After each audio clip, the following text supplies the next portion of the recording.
কোথায় আসছো? কেন আসছো? হ্যাঁ, কেন আসছো? এই তাতে কেন আসছো? পারিন, তাতে কেন আসছো? কেন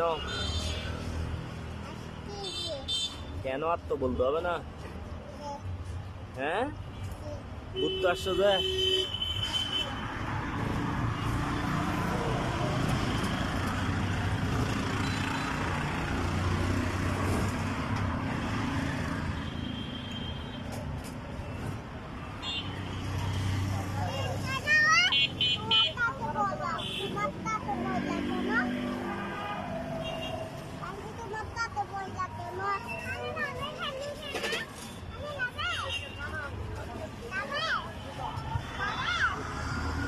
পড়বে।